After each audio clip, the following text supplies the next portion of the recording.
Welcome one, welcome all. It is the breakdown here on the Canadian Football Perspective podcast. It is myself, Marshall Ferguson at TSN_Marsh. Of course, it is Derek Taylor at DT on SC. Back for another little Wednesday goodie. Today we are talking about all the offenses around the CFL. Little tweak, little fix, trying to figure out exactly where we would take the offenses if we were in control of them. Of course, remind you the Canadian Football Perspective podcast is brought to you by our friends at Fox 40, helping you return to play safely. Safely. Very important. We're trying to return to play. We're trying to do it safely. Let's all do this together. They have their latest innovations, the Fox 40 Tri-Layer Whistle Mask and the Fox 40 Electronic Whistle for 15% off all of your whistle needs.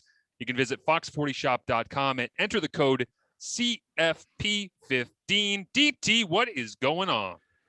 I totally forgot about this until right now. I spotted Fox 40 in the wild at my local store. I don't know if you can see it, but Fox 40 mouth guard at my local store. I went, oh my God, I love that. Thanks, Foxy. That's awesome. That's the good stuff. They got all that kind of laid out for you. And again, it's not just the whistles. It's fox40shop.com, CFP15. They got lots of good stuff there. Make sure you go and check it out. We are talking typically directly to coaches, players, ex-players, all the rest. And we want you to be able to get involved and support them because they've been amazing at supporting us here at CFP. This is, of course, as I say, the breakdown every single Wednesday for you in your podcast feed, bright and early if you are new to the show. Thanks for being here. We appreciate it.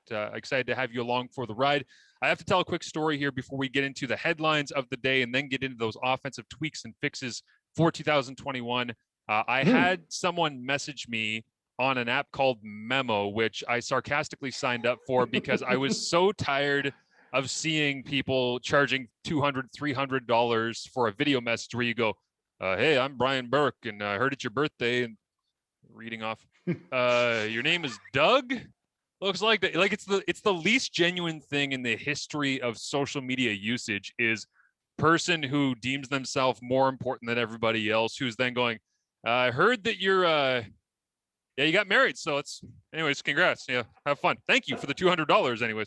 So I decided to get on Memo for a single buck or and I honestly thought that Memo was going to shut me down and be like, no, that's not a thing. You're devaluing our product. I was like, that's kind of the point, is that I'm just kind of making fun of the fact that I'm not more important than anybody else. I'm very thankful to have a position which gives me a microphone, whether it be on radio, now off, but I don't think that it's that important. And so I had someone send me one.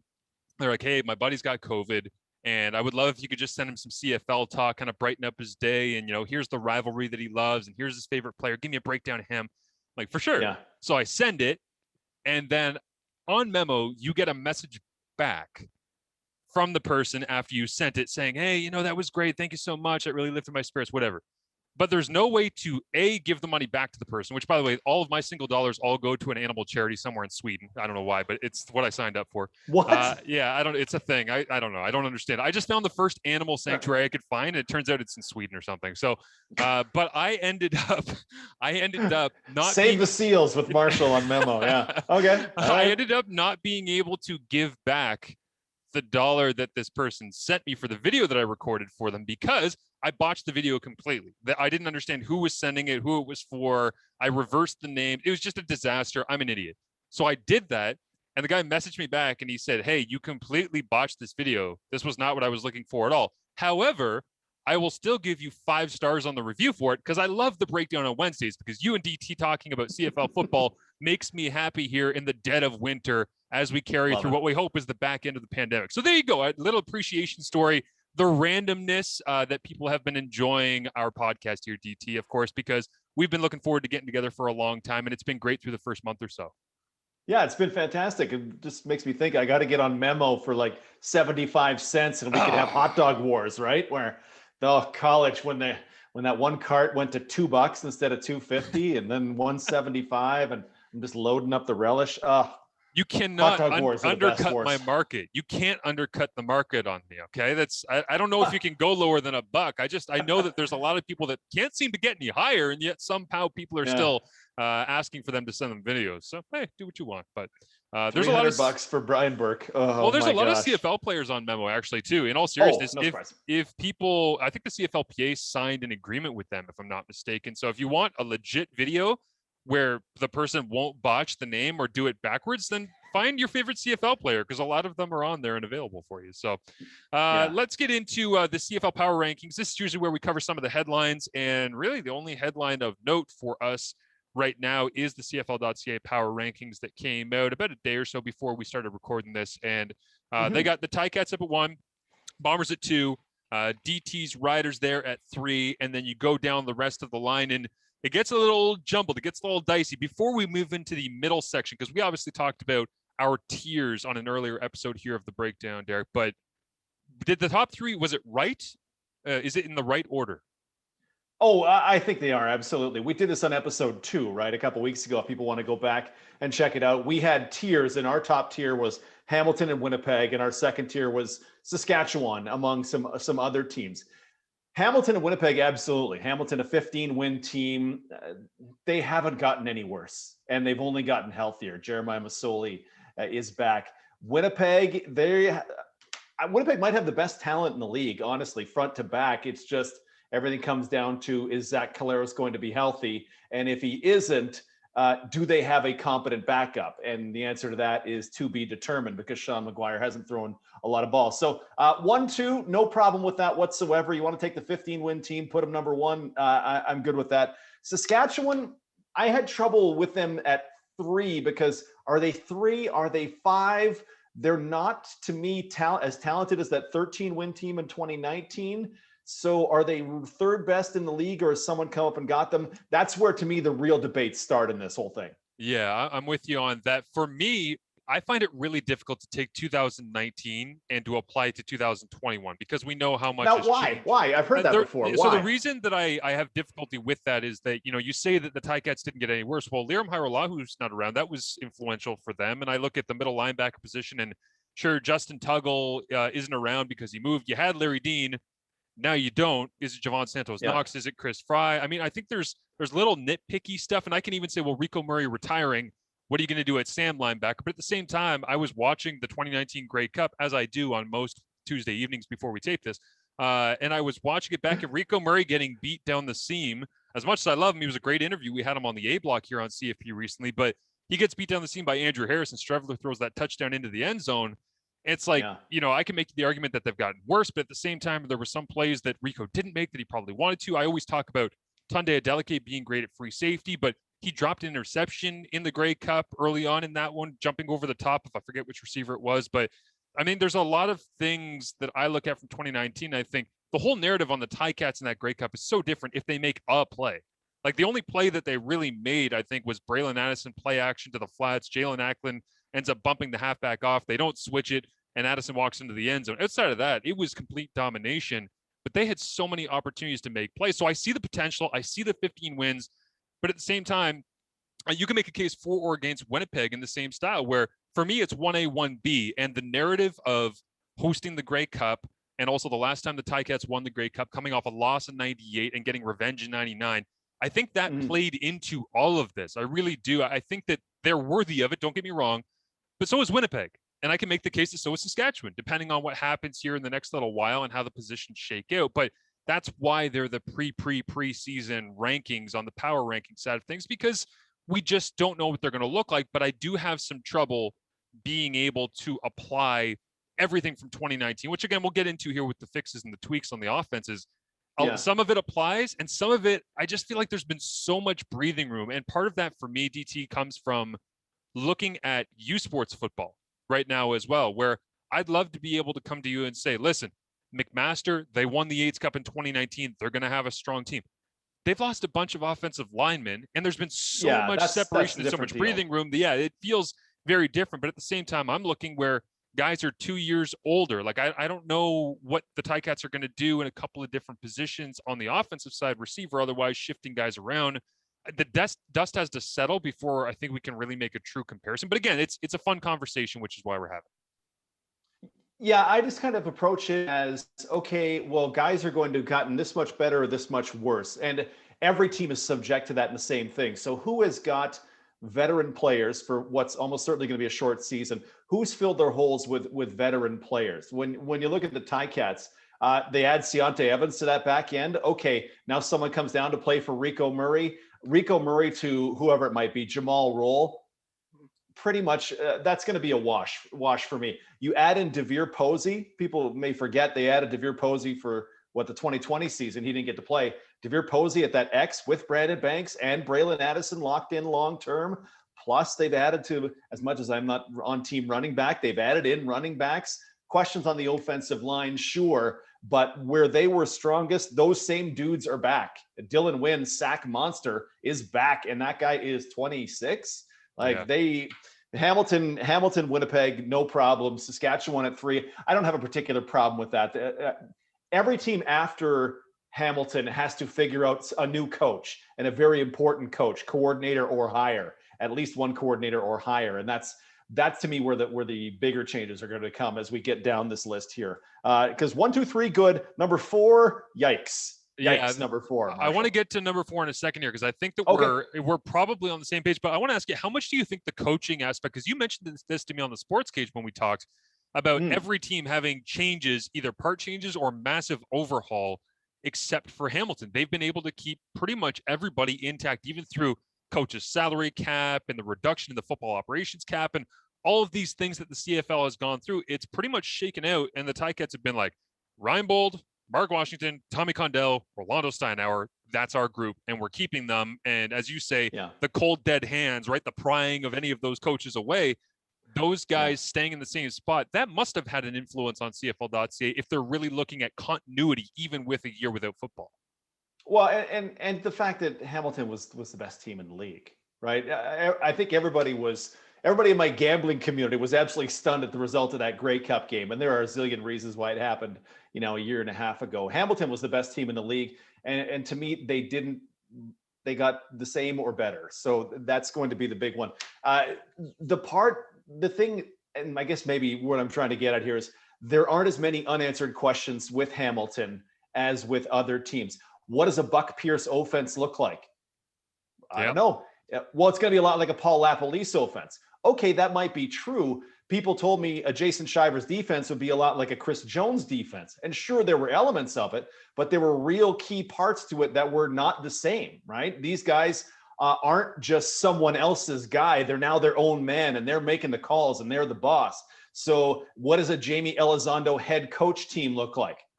No idea whatsoever. I think it's going to be good because, man, he's working with some pieces he knows very well from Ottawa, but I honestly don't know the answer to that. BC, if you think that 2019 BC coaching staff has any relevance on what's coming in 2021, that whole thing is gone, right? The disaster that was the 2019 BC coaching staff has been replaced with, okay, I don't know about OC, but I mean, Rick Campbell is the guy. I want to be Rick Campbell. Honestly, I want to be Rick Campbell. So I feel super confident about BC. So honestly, you just kind of put it in there and you go, okay, well, the range of outcomes and what do I think of this guy plus this? How do they fill in? I'm big on talent ultimately. And if you replace talent with more talent and you haven't had too big a change in the coaching staff, I predict it's going to go pretty well for you. Yeah, I'm with you on that. So what does a Kahari Jones offense look like compared to a Kahari Jones offense is, I think, one of the most interesting questions here, because at number 4 on CFL.ca's power rankings, they have the Montreal Alouettes. And I know that you said Farhan Lalji and Dave Naylor were pretty high on Montreal. And you and I, it probably would be better content, honestly, for this show if we were to come on and say Skip Bayless and Stephen A. Smith. I love Montreal. I hate Montreal. But you and I are kind of on the same page with this, where we are looking at what is possible with Vernon Adams Jr.'s growth going forward. And we both believe that he's a pretty good, at least I think he's a pretty good player for what he does, for what they're asking him to do. Yeah. But now I'm looking at it in terms of, okay, there were a lot of high risk, high reward plays that they got a lot of reward on in 2019. And I'm wondering whether or not that was an anomaly, or if Montreal's just going to keep producing on that high clip at taking shots down the field, and Vernon's going to get away with some risky spots that he puts the ball into more often than not, even though when it really comes to crunch time in that playoff game in the East Semi against Edmonton, he's throwing 2 balls directly to guys wearing green and gold. So I think the style that they play with Vernon makes a lot of sense. And they're going to evolve, and they're going to learn him and all the rest. But I'm wondering, without football being played in 2020, Vernon Adams Jr., if he even stays the same, that's a win for Montreal in my mind, DT, because if he regresses slightly or he falls off in some way in terms of accuracy, depth of target where he's really putting the ball confidently, if he's not using his legs the same because they try to change the offense around him, they could be in trouble. With that being said, stand back. And I know that running backs are not going to be the home run hitters for you. I know, but it's just this idea where I watched stand back run all over the Ticats. I think it was week 4 of 2019. And when I saw that team running in that way with that much of explosion and multi-threats passing and running, I mean, they've got an opportunity, but I just don't know if you can validate the 4 spot for them. With that being said, anywhere between 4 and essentially 8 in a 9-team league, it really just depends on your opinion. They were a 10-win team in 2019. They were outscored on the season. I think it was by 6 points. They were outscored on the season. And I think people infer a lot from what Vernon Adams did. He had big high impact plays and highlight plays, but honestly, we'll go through it a little later. He doesn't run as much as you think he does. Yeah. I would wager. If he's improved his quarterbacking without playing, they're going to absolutely need that. He's a guy who stares down receivers. He's a guy who throws deep balls. I don't know if he must be asked to more than he should. And luck played a real big factor in having more than 4,000 yards in 2019 in my books. He had probably, if you took like the range of outcomes for Vernon Adams' 2019 season, he was at the top end. He was like this is the 80th, 89th, 90th percentile of good results for him. And if that gets back to a 50th percent result, one you would expect, if some of those interceptions were caught and not dropped by defenders, he's on the bench. Honestly, he's on the bench. And I think people are expecting linear progression from him. And I think regression is way more likely with what I saw, but we'll hit that more. I've got some fixes for their offense. Okay. Yep. They're not, to me, Montreal is and especially question marks I have about their defense. They're not, to me, worthy of the 4 spot when there are better teams in the West than Montreal. There's a better team in the East to me than Montreal. Interesting. See, to me, the reason that I'm really cautious about the Alouettes being in that 4 spot is I feel like if we're breaking these into tiers, power rankings, Grey Cup favorites, whatever you want to call it, if I have a team in Saskatchewan at 3 who I feel very comfortably, if they were to go ahead and win the West, why would I be shocked? Because I think they have that potential. Yeah. I don't think Montreal's a home run choice. Like, I don't see them as being the ultimate threat to the Ticats in the East. And that's why I struggle with that one, where I understand that Ottawa was down big in 2019. I understand the Argos are doing this huge overhaul situation. So that leaves them as the best of the rest, I guess, is what they're talking about here in this power ranking setup. But I'm really cautious about it too, because I just don't think that, as you say, they're 90% best. Can they get to 95%, or are they more likely to drive to 85%? The more likelihood, again, if we're playing the odds here, is to drop a little bit. So that's why we're a little bit out on that one. Well, and just looking back from our week 2 podcast of 2 weeks ago, we had Montreal in the 3rd tier alone, making them the 8th best team. So for us, I think we agreed that day, you could almost flip Toronto and Montreal, and that would make more sense to me than having Montreal alone in 4th. And I'll say this as well about Vernon Adams Jr. and those unsustainable plays that we are criticizing. I love the hell out of them. Like, they're fun as heck. Yeah, absolutely. Like, I would rather have a Vernon Adams Jr. slinging it all over the place, being unsustainable and hitting home runs and sometimes getting lucky and sometimes making great plays, than have nine teams that have the quarterback who goes 1 to 2 to 3 check down, 1 to 2 to 3 check down, because the league can't have entertainment value off of that. So he's great for the league that he's found a spot that they've embraced him and that he's had success. Can it continue? Again, that's one of the things that we'll talk about here moving forward. From the back end of 4 there. You didn't let me make a Rakeem Cato reference. I wanted to make a Rakeem Cato reference for you there. Remember, and I got to pull it up. He had a rushing attempt in 2015, where he ripped off like a 60-yard run. He went, man, that was fantastic. He's going to be a great quarterback. And I went, no, the run was fantastic. Let's not kid ourselves. That was fantastic. 73-yard touchdown run. The run was fantastic, but he's not a good player. Those two things can coexist. This could be super entertaining and still not good. But listen, man, especially you want to move on. Let's go. Especially on a day where the Ottawa Redblacks have signed Chase Litton, a former Marshall Thundering Herd quarterback. I cannot slander anybody from my herd. Okay. From the Marshall Thundering Herd, Rakeem, I got great respect for you. Okay. I hope you're doing well. We are. All right. So let's move on here. From 5 down through 8. The thing that really jumps out to me here is Toronto being so low. I thought was extremely cautious of CFL.ca. I thought that they probably could have been a little bit ballsier, honestly, if they wanted to, just based on the additions, based on Dinwiddie and Arbuckle and Rogers and receivers and whatever they Daniels are doing. And Judge. There's so much there that they probably could have just kind of hedged their bet, been like, I mean, yeah, sure, let's just see where this goes. Let's give them a 6 slot or maybe a 5 somewhere up in there. But the one that jumped out to me here, honestly, and I saw them in the Grey Cup odds rankings from our friends at Bet99 as well. I just don't know what we're doing with Edmonton.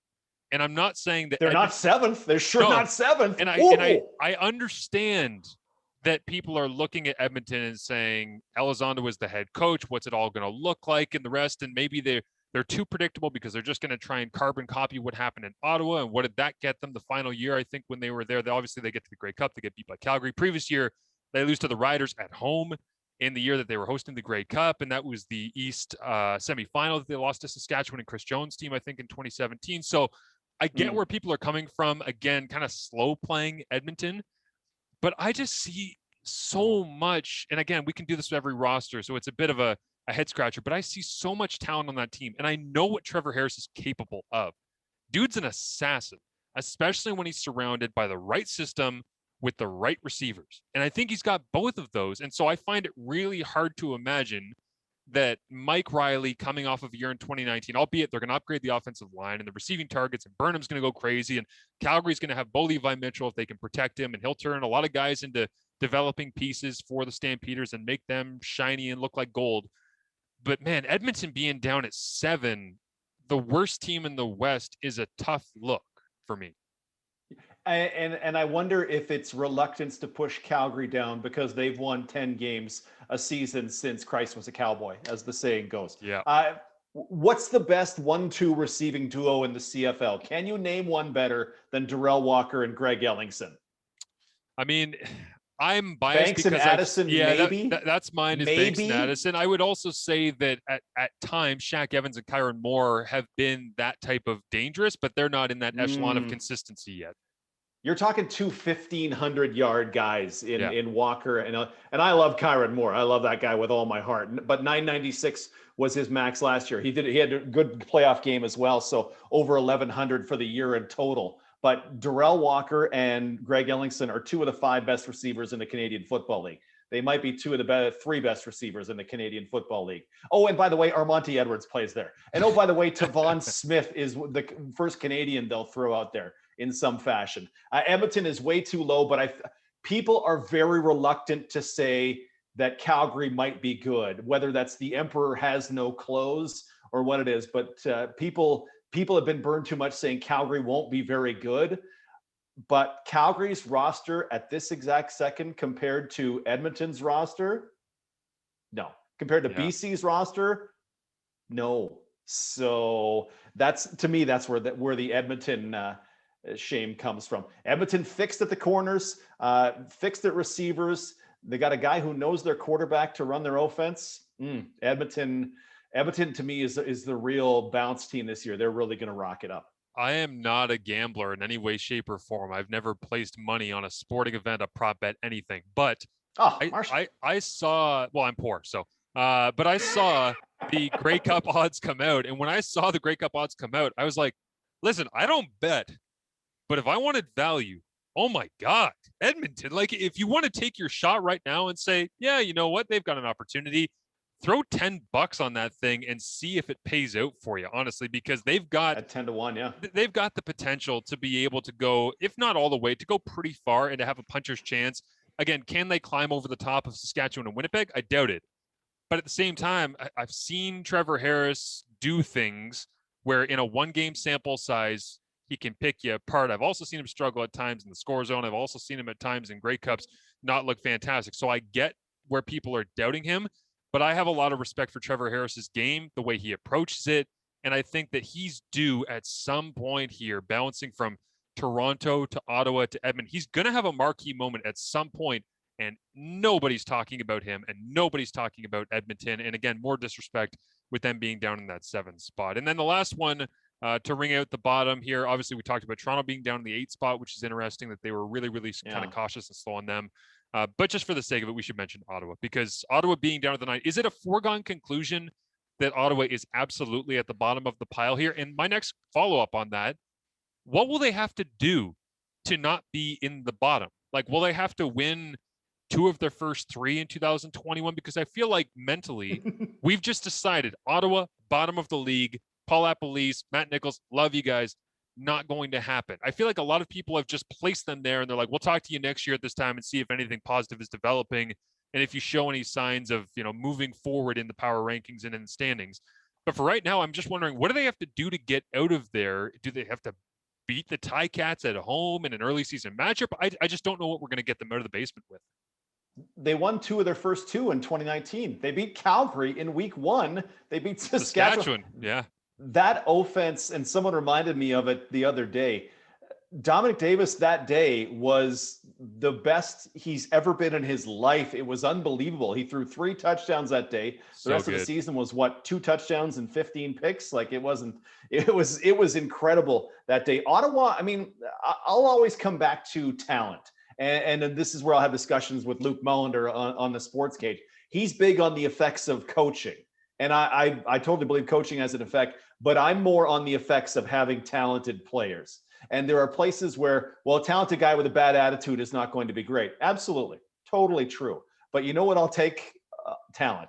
I won't take talent that, maybe facing felony charges. I'm not going that way, but I will take talent. And when I look at Ottawa's roster, I see spots of talent. I see things in RJ Harris that I like. I like Jalen Saunders just fine on that offense. I don't see a ton of talent. And wherever that's from, that was what led me to think they were going to finish dead ass last in 2019. They did. And it's what has me picking them 9th right now, because I just don't see a lot of talent at the sum total of it compared to other teams. Spots I like, Danya Namba, Abdul Kana, yep. Corey Tyndall, yep. But 24 versus 24, I don't see it with the Redblacks. Yep, fair enough. Let's move on here to our topic du jour this week, where we are breaking down for you tweaks and fixes that we would make. I think we should go from the bottom up on the power rankings here. I think that we should look at what CFL.ca did, start with Ottawa, and make our way back up the line. And so I will cede the floor to you with a tweak, a fix, something that you like, that you can imagine Ottawa doing that you think would really help them. And again, there's lots of things to be able to tweak here, but they've got a hell of a coach running the show, and they've got a quarterback that knows them so well now. Well, and that's the biggest part, right? I've said for a long time, for me, every dollar you pay Matt Nichols, Paul Appelese gets $2 worth of value out of. And he did so, speaking of Nichols, he did so in a pretty stable environment for a quarterback in Winnipeg. Stanley Bryant hadn't missed a game there since he came to Winnipeg. That's amazing. They have the best tackle duo in the CFL. I don't know, what is this, 3 years running now? It's the best tackle duo. I have to go back and check, but that's a great place to start for me. Andrew Harris is a very nice running back, as much as I think running backs matter. They had receivers. Things were very stable for him. So I think that Nichols, in what he does, and he's very efficient in his short area accuracy. He's always one of the shortest average depths of target in the league. I think Lapo can harness some of that with RJ Harris. Some deeper shots with Jalen Saunders. Brad Sinopoli is still there. Brad Sinopoli will hoover up any balls that he needs to. What I need from them is I need 2 Americans on the offensive line. As much as they've tried to be Ottawa in past incarnations, quick at getting the ball out to minimize the effects of that. If you want anything even remotely deeper down the field, to me, you need 2 Americans on there. When they tried 5 Canadians, no. 4 Canadians, okay, it wasn't awful when Cordy out at left tackle. Cordy looked fine, but I want 2 Americans on there, and they can do that with what else they have going. And they need an X receiver. I don't know who the X is going to be. I know RJ, Sinopoli, Saunders, Daniel Peterman. That's fine. That's a real good start. Who's the X? And you can minimize some of your weaknesses by using Matt Nichols the way he does. But who's going to break a game, and where's a 35, 40-point game going to come from on this team? Ugh. But get me some tackles so Nichols can move the ball down the field when the opportunity breaks. Yeah, for sure. The thing that jumps out for me on this is that X receiver position, but it's also, as you talk about the average depth of target for Matt Nichols being relatively short, and knowing where Brad Snopley does his best work over the middle of the field, between the hashes, crossers, mesh routes, sit downs, being able to pick people, being able to run little out curl routes where he's reading zone and settling down. If he and Nichols can get on the same page, I'm not going to say that it's going to be like 2018 where Brad sets the record for Canadian catches. But what I do think is that's the key to just opening the door to future promise for Ottawa in 2021. I genuinely believe that, because if they can get that down, move some people up front, not always consistently, but you can't expect them to be like Winnipeg's offensive line. But if Timothy Flanders is going to take the lead role and he's going to run literally with it and take care of that backfield with Nichols, and then Sinopoulos in the mix, now you can start to tinker and you can start to move the ball in different creative ways. I always felt in 2019 that Ottawa never found any sort of rhythm, both because Jonathan Jennings was awful and because Dominique Davis was awful. Like, It didn't matter who was in there. It didn't matter if William Martin was in there. It felt like Caleb Hawley was a fish out of water for some reason in Ottawa, even though he showed some promise, I thought, when he was in Saskatchewan. And so now I'm looking at it and I'm saying to myself, find something that you know works. And I know what Nichols is great at. And I know that Lapalisse knows what Nichols is great at. And I know that Sinopoulos has watched Nichols for a long time on the opposing sideline, and he knows what he's great at. If you can accentuate that, that will give you the stability to build the core of your offense out. And listen, Lapo doesn't need me to say, hey, go to Sinopoulos. He's a good football player. He knows. Like, that's got to be something that he's excited about. Even though Brad is getting up there in age, he's still productive. He's going to be more motivated than ever, and he could be on track for a really solid year. If they get that going and you solve the X, they've got something there where they can compete. And all of a sudden, as we say, the power rankings, they're not absolutely in the bottom. They're climbing up into 7, 6, middle of the pack, and then they get to try and take a shot at some of the big boys from earlier on that we talked about. Yeah, to me, just looking back at that 2018 season, 152 targets, 1,376 yards, 4 touchdowns. Brad Sinopoulos is not your number 1 receiver, though, right? He's your number 3 receiver. So that year it was Spencer and Ellingson, and they had fewer yardage totals, but fewer targets as well. Sinopoulos got to be your number 3. So who are 1 and 2? Because if you got 3, but you don't have 1 and 2. Jalen Saunders, RJ Harris. I mean, I would imagine that that's the plan for them, is those two guys in the lead, and then Brad gets to fill in behind. And again, I don't think it's going to be 152 targets, but if they get him to somewhere between 100 and 120 targets, and he's catching 70 to 80% of his balls, I mean, I know that you don't want to take targets away from those other two guys, but if you can work off of them, and Nichols can go, Darvin Adams to Nick Dembski to Sinopoulos, that type of progression where it's bang, bang, bang, and get down underneath to the Canadian guy who's working those spots so efficiently. I think that they've got an opportunity there to say, okay, now defenses are coming down on us a little bit. Another concern that we're just on 2nd and 7, going to take Brad on a crosser right behind the linebackers in front of the safety. Well, guess what? Next time we're 2nd and 7, we're running a deep over, and it's going to be Brad pumping that, and then backside on the skinny corner is going to be a Jalen Saunders. Like, that's what I'm talking about in terms of progression. I think that has to be the plan for them. Yeah, I'm with you on that. Exactly. It just requires that 2 guys who have been no better in my mind than a number 2 on their team. Somebody's got to be number 1. Is it Harris at the W? Is it Saunders at the Y? We'll find out. Lapo's going to figure that out, and he's going to have some cool stuff in there. He's going to have some cool stuff because Lapo makes me smile when he OCs a game. I love it. I'm glad that you feel that way, because I've always said that about Paul and his work. I don't care who he has. He always finds something that makes me, as a football fan and a lover of X's and O's, go, yes, Paul, thank you. I needed that. On a Friday night game where even I remember there was a great one that went right down to the stretch. Ironically enough, Nichols and Winnipeg playing in Ottawa on Friday Night Football. I forget if it was 2019, 2018, but in that game, I remember several times thinking, man, he is digging into the bag of tricks here. And it wasn't like Montreal when they played in Moncton going with the double reverse pass, or Quan Bray gets a touchdown. It wasn't crazy circus stuff, but it was creative enough to go, ooh, that's a nice wrinkle. And he will absolutely do that with Ottawa. So again, if I were to say one major tweak that I would have wished upon the Ottawa Redblacks after Rick Campbell pulled the plug and said, I don't want to be here.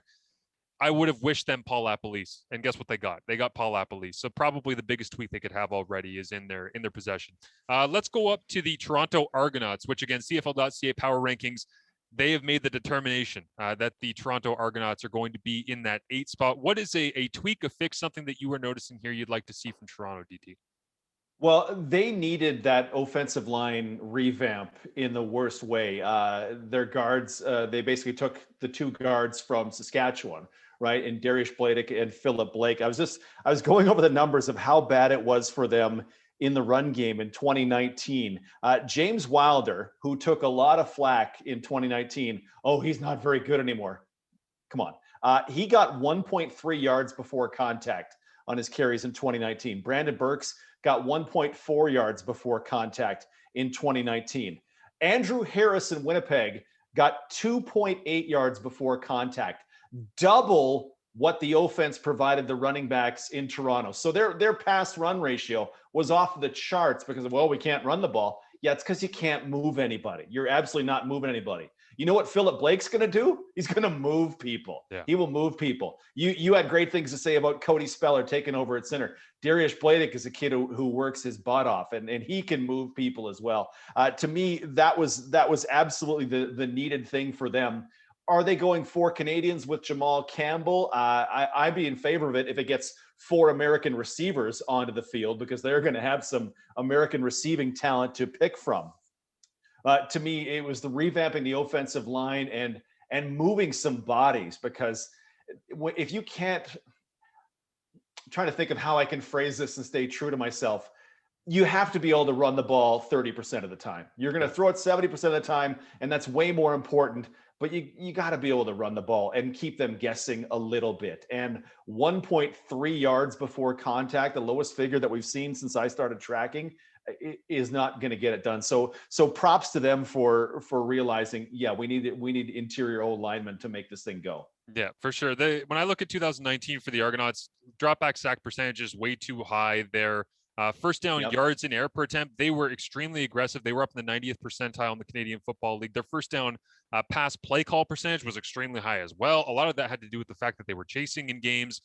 Second down pass play call percentage was one of, if not the highest in the entire CFL as well. So they were throwing longs, right? Yeah, they were throwing the ball all over the place because they were getting sacks. They were taking losses, all the rest. They are going to be, I think, so much better off with what Ryan Dinwiddie and Nick Arbuckle are going, because it brings them automatic legitimacy. And I mentioned this as soon as the Arbuckle and Dinwiddie stuff went down with Nichols and LaPolice and Ottawa, Toronto, is that in 2018 in free agency, Toronto tried everything to get Bo Levi Mitchell. They wanted him because they wanted that instant gratification of, we've brought him in, legitimacy.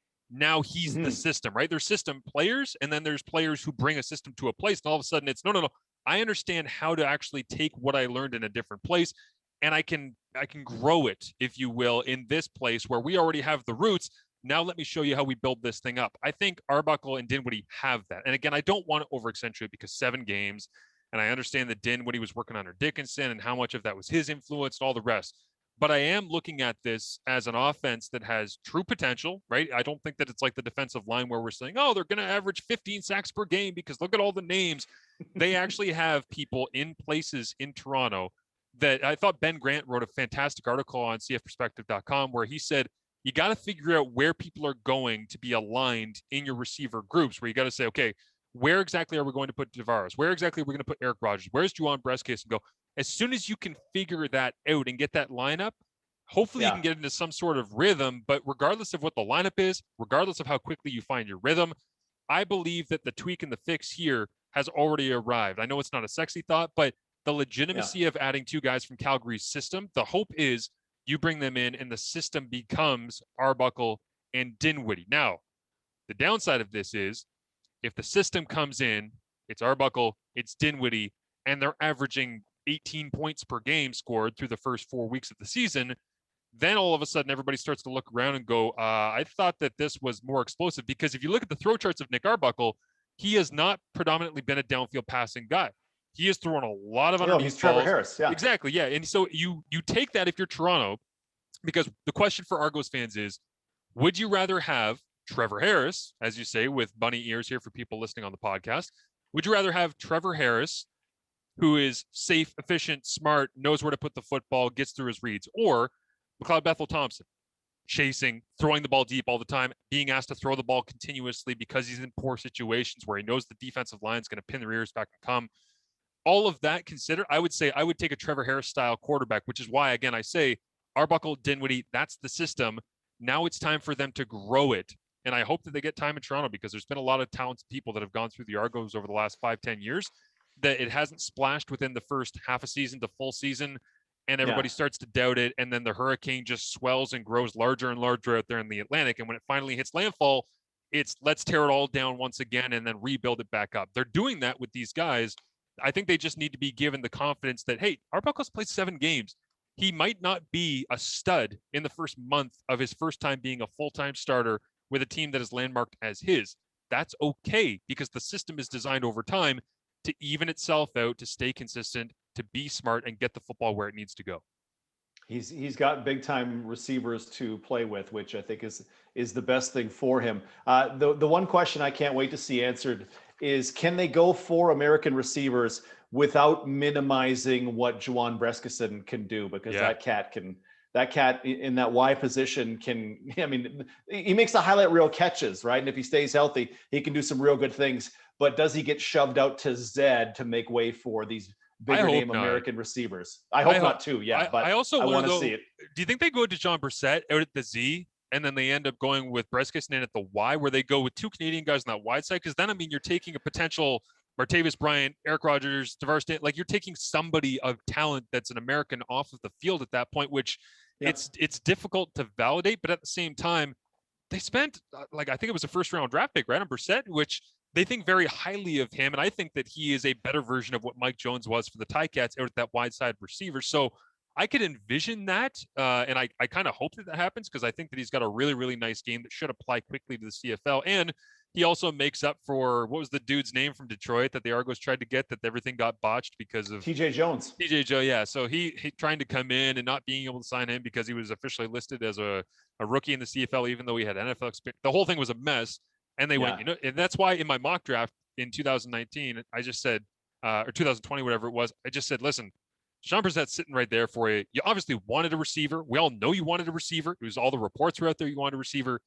There's your receiver. So I can't imagine them taking him, not playing him. But Brescison is he could be an absolute stud for them as a big play receiver. So they've got a plenty of different wealth of spoils to go around. If they can just find the right way to massage that room, get everybody their touches, they've got a nice offensive passing attack to be able to progress from. And again, that's not the end game for Toronto. That's the start. That has to be the base of what they're doing moving forward. Their identity has to be, hey, you have to cover every single one of these guys across the board, all 5 of them.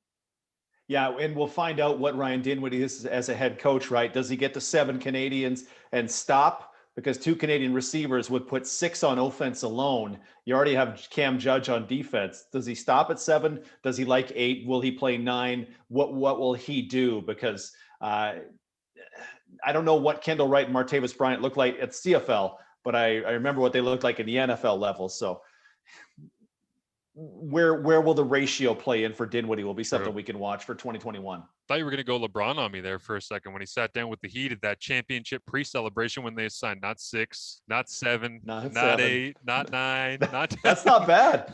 10 today. All right, next up for us here, let's go to Edmonton. Edmonton, our offensive fixes. 7th. Come on. Come on, CFL.ca. I don't know what that was, why they decided to land them in the 7th spot, but the team that still has no name that we fully expect to be the Elk, but could surprise us and add a Hounds to the end of their name. What do you got for Edmonton at this point going into 2021? Oh my goodness. I have questions. We talked about it earlier, how much I love this receiving core, and Darrell Walker, Greg Ellingson is the best 1-2 duo in the CFL for me. And oh, by the way, Armonte Edwards is there, and I've loved Armonte Edwards since I didn't know why Saskatchewan traded him in whatever that was, 2015. Yeah. I need to know if they're going 2 Canadians at receiver, and if they do, who's going to come inside. If Mike Jones plays, he's going to be that Z receiver, right? You know him well from the Tiger Cats. But that was Tavon Smith's time in Edmonton last year. Tavon Smith is good. Tavon Smith is a Tavon's real nice Canadian receiver. So yeah, he does. If they play two though, does Tavon slide inside, and where does he slide inside? Ellingson's that Y receiver, so now he's got to come inside. And who will end up playing the boundary next to Darrell Walker? It's not where Armonte Edwards has traditionally played. He and Ellingson have in their careers both been that Y receiver. So who's going to come across? In my mind, I started thinking, is there a chance it's Tavon Smith? Is there a chance that a team starts a Canadian at that W receiver spot, which seems crazy to me. But Armonte Edwards needs to be a big part of this offense for me. They have their two superstars, but Armonte Edwards needs to be a big part of this for me. Again, traditionally that Y receiver, but he's a guy who's kind of seen his role evolve and change through his time in the Canadian Football League. He's been short area. He's been intermediate targets. His depth of target has changed pretty dramatically from 8 yards in 2016 to almost 15 yards in 2019. His percentage of deep balls they've thrown him has gone up huge. He had 8 deep balls in 2017. That was up to 26 in 2018. They went, okay, well, we need to get some points, and we have a guy here who can help us do this opposite Darrell Walker. Yeah. They've taken him out of the hitch screen game. So I think that needs to continue. What he did in Toronto, Edmonton needs to keep doing that as they incorporate him to these other two stud receivers. So make Armonte Edwards a valuable piece of your offense, to me, is what Edmonton will need to do in 2021. Now I'm having, don't worry, we all do.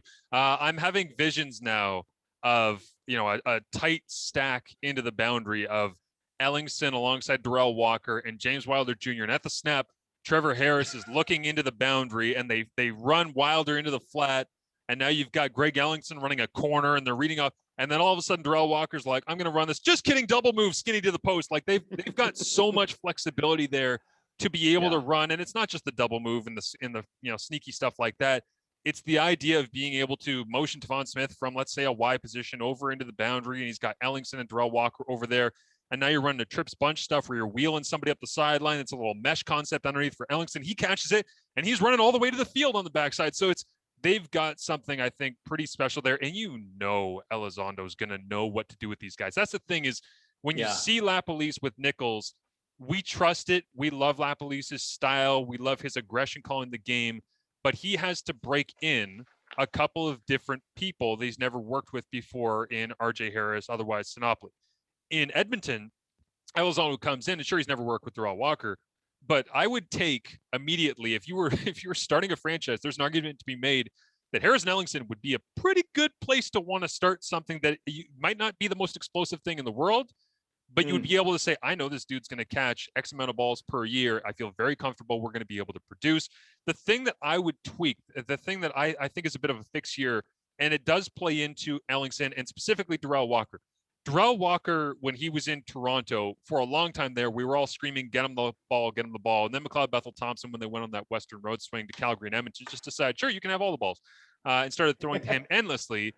But they need Darrell Walker to not be a middle of the field, get your chunks. They need Darrell Walker to be a score zone assassin. And the reason that I say that is when I look at the 2018 pass production grades here for Trevor Harris. Okay, so 2018 versus 2019. When they were in the score zone in 2018 with Ottawa, this is, again, Elizondo and Trevor Harris, the score zone production grade was 2.8. Okay, and I'm just grading these from 0 through 5. When they were in the score zone, 2.8. Now, relative to the rest of the league, that's not super high because Trevor has traditionally not been great down around the score zone. He completes a high percentage of passes, and their points per snap is really low because they get so many snaps off, and he throws the ball so many times. But the score zone in 2019 with Edmonton, it dropped to 2.73.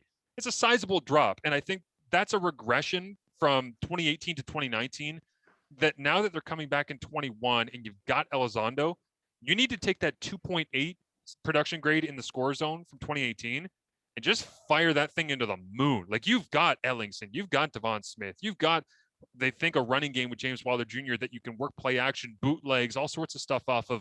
But Darrell Walker, to me, is the key, where I think that he needs to be a primer. I don't think there needs to be any more of this, well, we'll play off of him and maybe we'll mix him in and we'll try to get it to him, but he'll be the first read and we'll get off it quickly if the home run isn't there. No, design things for Darrell Walker, because trust me, If you go with a scissors concept down around the goal line and Ellingson is running to the corner and you slip Darrell Walker to the post, Darrell Walker's going to make that play for you if the coverage is even man-on-man, one-on-one, whatever. As long as there's not a safety over the top, he's going to make plays. I think that's the key to cracking open this Edmonton offense in the score zone, where they can actually go out there and start to rack up points instead of just a high completion percentage, because I think that's been the knock on Trevor. Two stats for you on how bad Toronto was and why it was important that Darrell Walker get out of there and go someplace good. Can you guess how many red zone targets Darrell Walker had in 2019? 6? I don't know. Three red zone targets. That can't happen in Edmonton. Edmonton needs to give him 60 score zone targets before they give him 6. And Darrell Walker, I'm just looking at this. So 114 targets. We judged 62% of them to be accurate.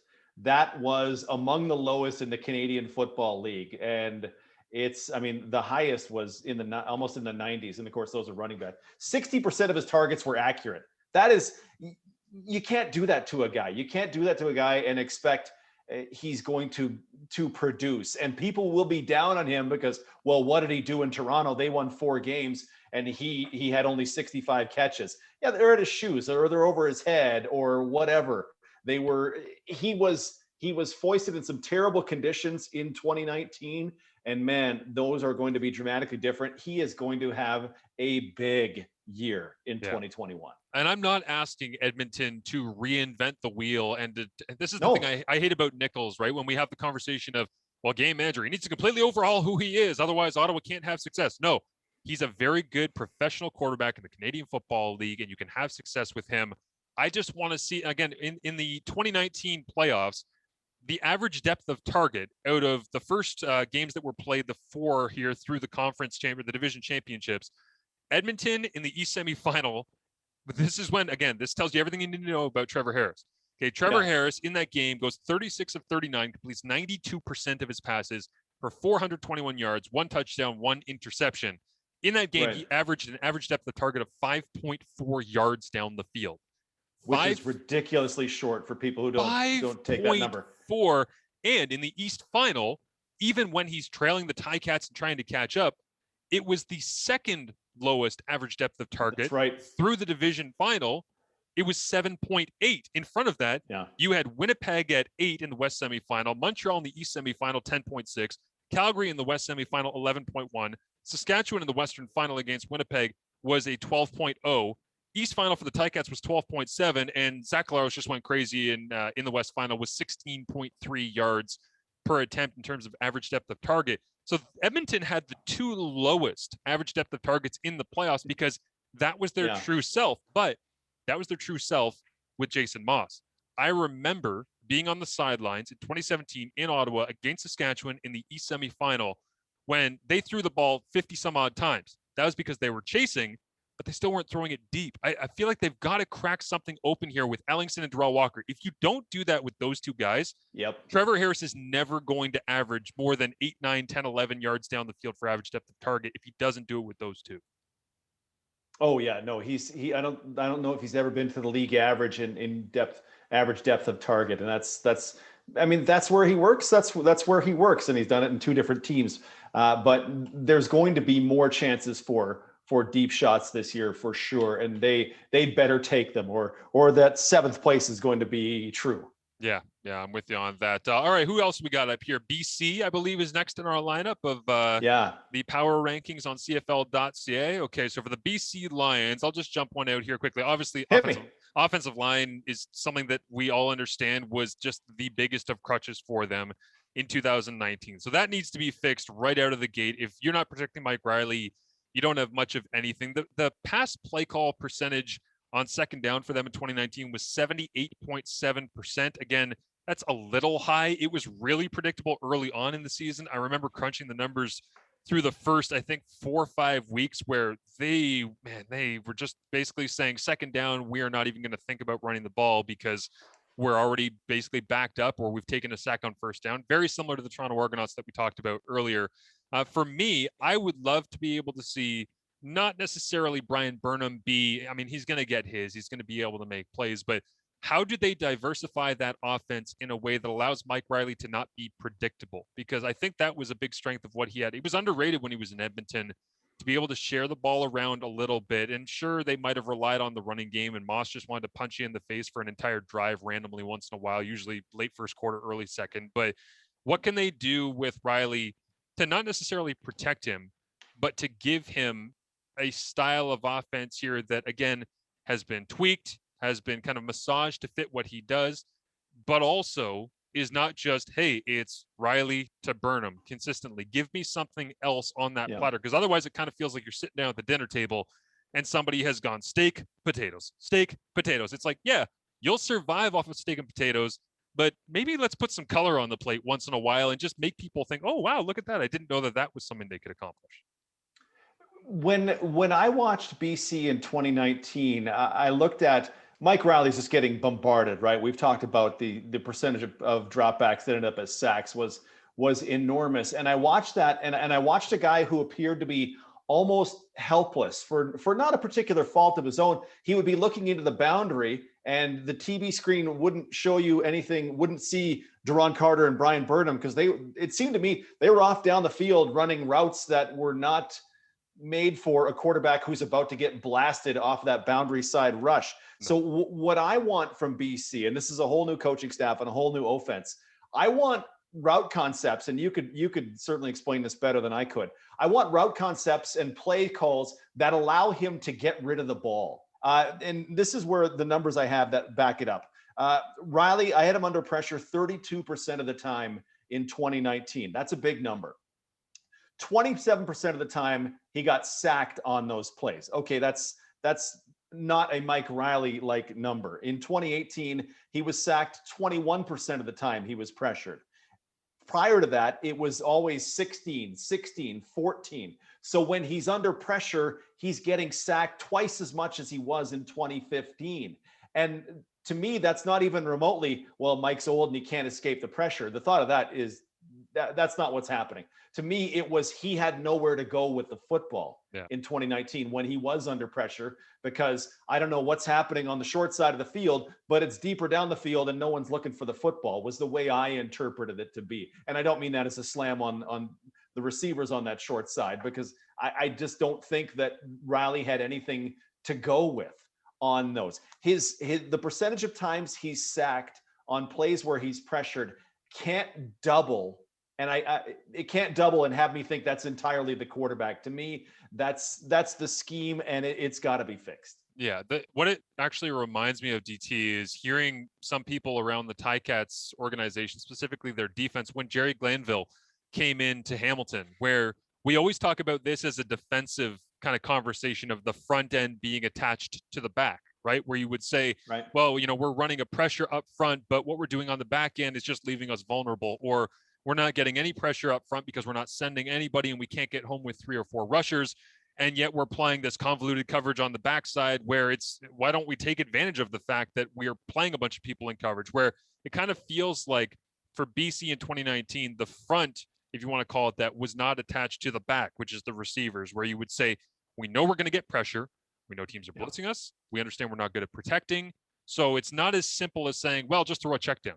It's not as simple as saying, well, constantly have a hot route in. There just needs to be more. And again, it's like you say, the coaching staff has overhauled all the rest. There needs to be a mindset there that you don't have to hit a home run every single play. And Mike Riley, listen, I hate, this is a crutch of mine that I hate, honestly, in all of my CFL analysis. I hate criticizing Mike Riley, because I have a very hard time ever believing that it's Mike Riley's fault when these things go poorly. Maybe I give him too much credit. 100%. But I have a really, really hard time when I see Mike Riley standing in the pocket, looking like an idiot and getting crushed. It's not him that's forcing him to look like an idiot. Like, I understand that he knows what he needs to accomplish. So for me, I would imagine the frustration level was really high with him in 2019, because he knows how to beat pressures. He knows how to deal with having a bad offensive line. That evolution just didn't really happen. I mean, they changed the lineup until they found a solid 5 for the last 7 weeks in 2019, and it got better. But I would have to imagine that this has to come from the top down, and it might be building in more checks, building in more hots. But I really think the key is just being able to protect up front, because they were so substandard in that season in 2019 that they couldn't even lift off the ground. You know, every day right now, we're watching Elon Musk blow up a different rocket in different ways, where he lands it and then it blows up, or maybe the next day it doesn't land, it blows up. They couldn't get off the ground. Like, it was as if we're watching SpaceX and the 2019 BC Lions were, and lift, just kidding, not lift off. That's no, we can't. And that was the problem. You know, failure to launch, if you want to call it, was their offense, if I were to put it into a movie. And I look at that and think to myself, if they can base protect and they just run sound concepts, they've got Mike Riley and Brian Burnham. Yeah. Like, how do they not score points having that in-house? Yeah. And this is, so 5 years ago, I guess 2015, I started tracking every single play in the CFL. Yep. And I always kind of reflect on, what am I glad I know because of having done that? And honestly, a lot of it surrounds Mike Riley. In 5 years, we have accuracy versus expectations. So you can take every pass that a quarterback throws, plot where it was down the field, where it was width-wise, take that back into it, look at how the CFL quarterbacks for 20+ thousand throws, 25,000 throws, how have they done on a throw that far down the field and that wide? You can pull that back in. How did this quarterback do? You have accuracy over expectation. It will not surprise you to know that Ricky Ray is the most accurate passer that we have in accuracy over expectation. But Mike Riley is number 2. And I don't know that I would have known, just from watching 5 years of games, that Mike Riley was so ruthlessly accurate. Oh, and he's got a big arm. Oh, and he can run the ball. Oh, and it's going to take a Mack truck to take him out of the game. That guy takes shot. The shots he took in like, how many total G forces do you think were put on Mike Riley in 2019? Like, Chuck Yeager level plus, like, it's incredible. I don't even know G forces, and I'm just making up. But I'm with you. Mike Riley it's not Mike Riley. It's things around him. I've come to think it's less the offensive line, because like PFF will argue that quarterback pressure is a quarterback stat, not an offensive line stat. But again, it goes back to, I can't believe it's Riley. So to me, it's the concepts around Mike Riley. And when they fix those, BC could take a jump in the West as well. And there's 2 levels of that being blamed on the quarterback. One is that the quarterback's holding onto the ball too long, or it's coverage sacks, or he's not progressing through his reads quickly enough. That's not what Riley does. The second part of that would be, well, Riley's not checking at the line of scrimmage and directing everybody the way they need to go. That's typically more the responsibility in American style offenses, where the quarterback is stepping to the line. Hey, there's the mic, check 42. Okay, here, let's go full slide. Yet you always see them stepping forward, talking, patting them on the backside. How often do you see a CFL quarterback stepping forward to the line of scrimmage, pointing 2 fingers at a linebacker that he sees, shifting coverage? So that can't be it either. So it's not on the quarterback. You know what I mean? Like, if it's not him holding on to it, and it's not him directing people the wrong direction, it can't be on Riley.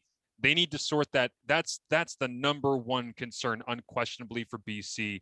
And I think that they've done a great job of being able to sort out the early stages of that. I mean, as a Hamilton radio guy, Riker Matthews will fix that pretty quickly off the edges. He is pretty good at what he does. So, all right, let's move on to Calgary. The Calgary Stampeders we have at the 6th spot here in the CFL.ca power rankings.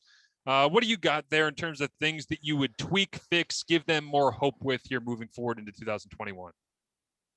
So Pat Delmonico is the offensive coordinator now in Calgary. He's also the guy who's created magic with that offensive line for how many years? I wonder, and I believe it's Dave Dickinson's team, right? I believe it's Dave Dickinson's offense. But does that take away from what Pat Delmonico is able to do with the offensive line? Because to me, when I look at this group of 5 that I expect to be the starters, they're going to need great coaching, and they're going to need great things done. Left to right, I assume it's going to be Ucambre Williams, Justin Lawrence, Sean McEwen, Ryan Seaver, and Neela Casatati.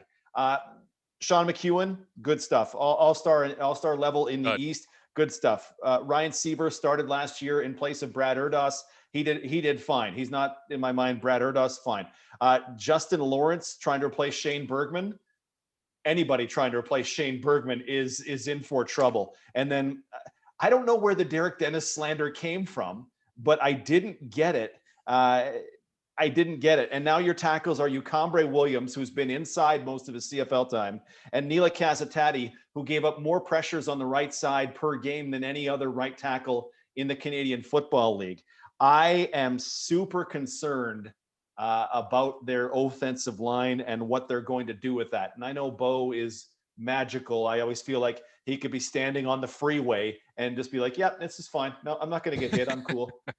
He's unbelievable with pressure. Just everything is calm blue ocean for Bo Levi Mitchell. But what happens to their offensive line? That needs to be rock solid, because there are question marks at receiver and running back for me as to how that's all going to work and who might be healthy. So get their offensive line just fixed up perfectly, and that'll be Pat Delmonico's magic that needs to happen there. Yeah, I'm with you on that. I'm going to go unsurprisingly here to the receivers, but with Eric Rogers being out, Juwan Briscase being out, I'm going to look at the Canadians. I think when I look back at what Calgary has, in their receiving spots, Hergy, I think, is outstanding for what he does. Richardson Danny has signed back on. Colton Hunchak got his last year as being one of the last guys drafted. I think it might have been the last guy drafted from 2019. I think he was 73rd overall, if I'm not mistaken. But when you look back at 2019, Hergy Mayala and Colton Hunchak, the Stamps led the CFL in 2019 Canadian rookie targets. 58% of rookie targets across the entire CFL. One team, Calgary, had 58% of the pass targets to rookies, which is incredible because they also had 64% of rookie catches from the 2019 rookie receiving class and 70% of Canadian rookie receiving yards. So they've got something there with their national group. Yes, they might have lost Briscase, who was an outstanding Canadian, to Toronto. They've lost Eric Rogers in that move to go to Toronto as well. But I want to see further development from them, whether it be Hunchak, Sindani. I know they had Michael Klukas that was in there for a while as well, which was a little bit up and down. But I think that they've got something there that they can build around. And if there's one thing we know, we say it every time, Calgary's ability to draft and develop from within, I think, is as impressive as any team around the Canadian Football League. And I'm really interested to see how much they decide to lean on the Josh Huffs of the world, and name some others for me here that you got on their depth chart when it comes to Markeith Ambles. Yeah, I mean, Kamar Jordan will be back and healthy, yes. we would presume. Yeah. Ryan Grant's a guy down from the NFL. Aaron Peck, we've seen very briefly. So those are American guys. Those are names that, again, if it's Huff, Ambles, and Peck, you're saying to yourself, well, that doesn't feel like name brand notoriety. Well, that's fine, because that's what Calgary does, is they tend to find some of these guys that they can make work in those spots. If they don't end up turning into great players, the fallback here is they're going to have great offensive flexibility because they have good depth and top end talent, I think, at the Canadian receiver spot. So it's not necessarily a tweak or a fix. It's just, I want to see, my question for Calgary is, you really seem to enjoy throwing to young Canadians in 2019. How much do you love it in 2021? And how important is that to your overall success as an offense?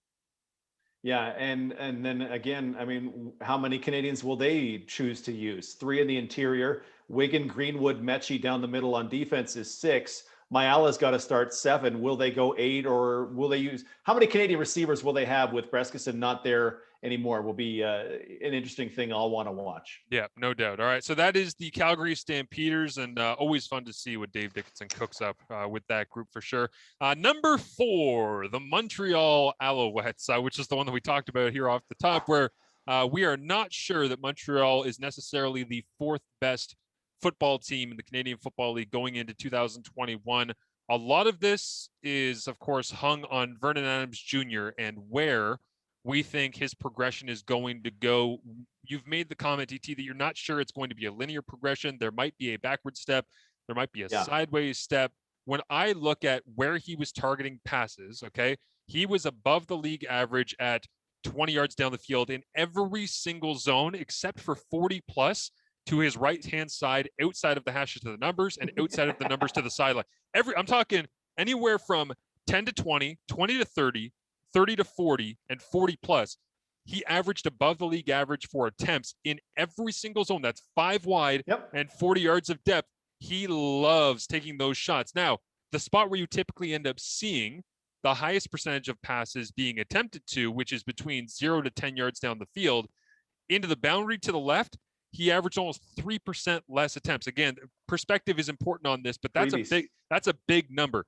into the left kind of flat curl zone there, he's 3.5% down below the league average. In the check down zone, as I call it, right in front of you from 0 to 10, he's 1.4% lower than the league average. To the right side in that hook curl zone, he's minus 1.4 again. And to the right side, he's minus 1.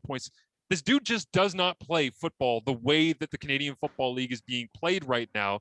And he hit on a lot of those plays in 2019.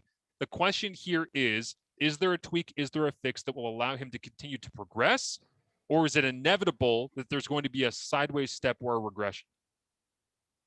Yeah, and I'm much in those same lines with Vernon Adams. 99 deep balls he threw. He's the only guy with more than 20% of his attempts being deep balls. Is a huge number. And to some degree, they have the horses to keep working with that, right? Between Geno Lewis and BJ Cunningham and Jake Weineke, they've got the stuff to do that, and then have Naaman come in and clean it under. But I need Vernon Adams to take some freebies. I need him to be commanding in that intermediate zone, in the short zone you talked about. He was the deepest passing quarterback in the CFL. It was almost 11 yards per attempt. You can't do that again. You can't do that again, because those lucky bounces that you were getting on those deep balls, they're going to go against you. He had 28, by our count, adjusted interceptions. So his interceptions plus his interceptions dropped by defenders, plus ones where his receiver saved his life. He had 28 of those. Mike Riley, who people will tell me was terrible in 2019, had 14 adjusted interceptions. Half as many. You can't do it. So Vernon Adams, to me, they have to take the freebies with him, keep him down, keep him underneath, and honestly, use him more in the run game. He had 22 designed runs in last season, being 2019. That was third most in the CFL, and it was pretty far behind Cody Fajardo. Yep. Of course, the Strevolution takes that chart. I was going to say, and Streveler and Fajardo will throw that chart off pretty quickly, won't they? Yeah, but then so would Jeremiah Masoli would be at least at the Fajardo level, right, of quarterback designed runs. So he'll be back healthy in 2021. So take more of the cheap stuff with Vernon Adams. And if maybe they're not doing that because of something they know about Adams, that's entirely possible. He loves to stare down where he's going. He loves his first read and looks, and he's, there it is. There's my first read. I'm looking at it. Oh, and Derek Moncrief stepped in front of it, and now the game, or Edmonton stepped in front of it, and the game's over. This is where my concern, and we talked about this earlier, but I'll just bring it up now because it seems like the time. This is where my severe regression concern comes with the Montreal Alouettes. Accuracy versus expectation. Vernon Adams was in a group with Chris Streveler and Logan Kilgore. That's not a group I particularly want to be in. About 7 points worse than expected. His completion percentage over expectation was 9th, just behind Chris Streveler. That's not sustainable success if you are going to be that inaccurate and getting and your completion percentage is that far below what it should be for an average quarterback. It led to 10-8 in 2019, but 6-12. I'm just throwing out 6-12. Unless Vernon Adams and that offense start taking free money. Take the free money. Yeah, the freebies that you speak of, the one that I found interesting, and I always learned this from my head coach at McMaster, Steph Patacic, and offensive coordinator, John Behe. We chopped the field up into thirds where we said inside your own 30 is called the win zone, because a win for you in that situation is get 2 first downs. That's going to flip the field eventually if you're playing punt, back and forth. So for me, in the win zone, backed up inside your own 30, the pass play call percentage in 2019 for the Montreal Alouettes, dead last in the CFL at 51.7. That means they were basically a 50-50 run pass team, and it was stand back, but they were saying, to your point about all of those adjusted interception threats, they were saying, we don't trust Vernon to throw when we're backed up in this part of the field. That's what that tells me with that number of, you've got Dane Evans and Jeremiah Masoli leading the league at 77.3% pass play call percentage when they're backed up inside their own 30. BC was just behind at 76%. So that's a 25%. Yeah, that's crazy. I don't know why they were so high up, but you've got, I mean, they couldn't protect. Why were they throwing so much when they're backed up? I don't know, because they're always trailing. But when I look at that, that makes me think that Hamilton had ultimate confidence in, we can be backed up. We can throw our way out of this thing because we know how good we are throwing the ball, regardless of where we are on the field. Montreal they really seem to take the ball out of Vernon Adams Jr.'s hands when they were backed up. The other one that I would kind of mention here that I find interesting, and this is a stylistic landmark shift, is Naaman Roosevelt that you mentioned.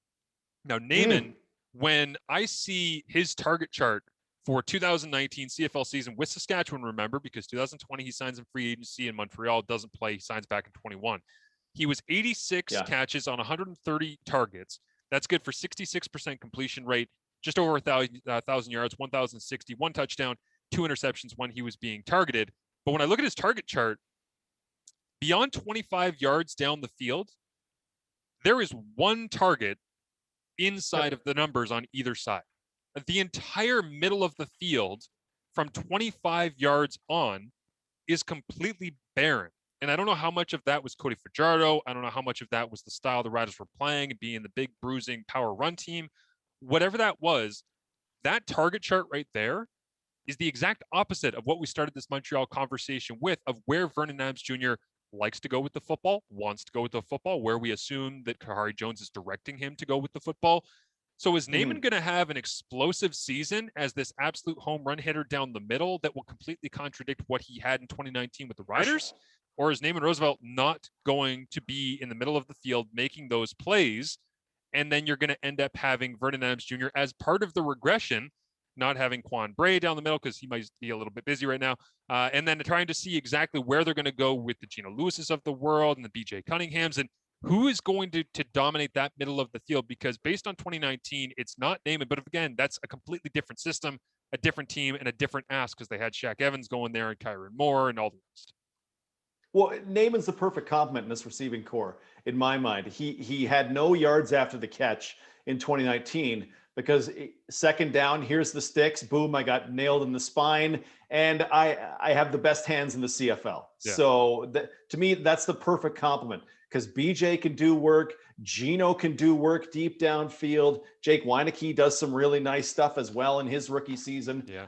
Naaman, to me, is just the perfect compliment and exactly what a guy like Vernon Adams needs and needs to lean on in this 2021 season. I want to see what that target chart ends up looking like at the end of the year. Again, one of those things that will take hundreds and hundreds of hours and a lot of game film, and hopefully we get all those games and all that tape in, because I want an answer to that. I've been waiting a couple of years to find out exactly what that's going to look like. But Montreal in the 4 spot there on CFL.ca. Let's move on to the Riders at number 3, as we have reached the podium of the early power rankings here for Saskatchewan. What do you got in terms of tweaks, fixes, alterations on the offensive side for Jason Moss, and an offensive side that we assume is going to look and feel a heck of a lot different?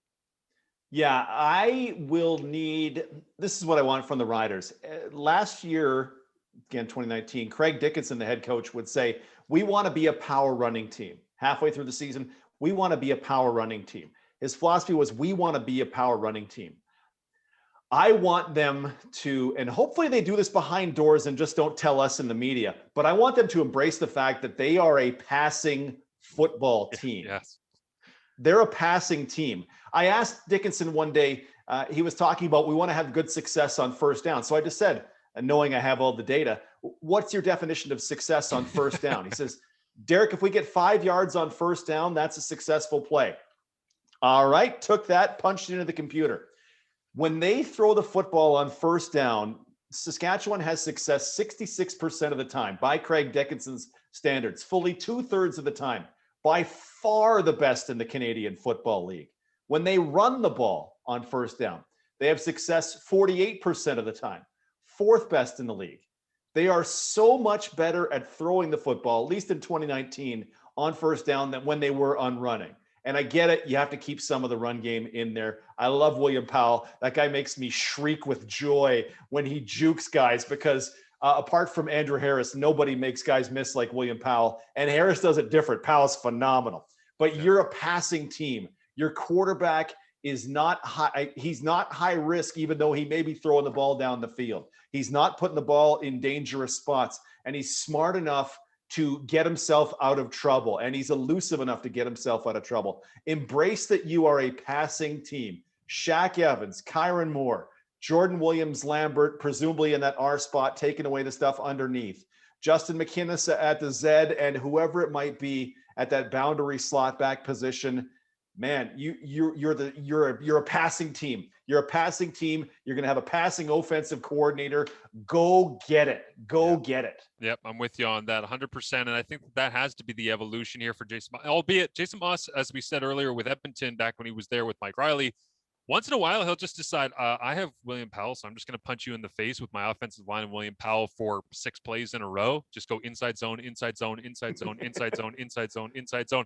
Oh, look, fade ball to Shaq Evans down the sideline off play action, because that's just, it's a thing that Moss does. I've always been enamored with it in the way that he calls offensive games, where he decides, I'm going to punch you in the face. And just when you think I'm going to punch you for the 12th time in the face, I'm going to just feather a little ball over the top against, cover 3, right down the seam to a wide receiver on a go route that I really like. But to your point about first down, run play call percentage, this was through Labor Day in 2019.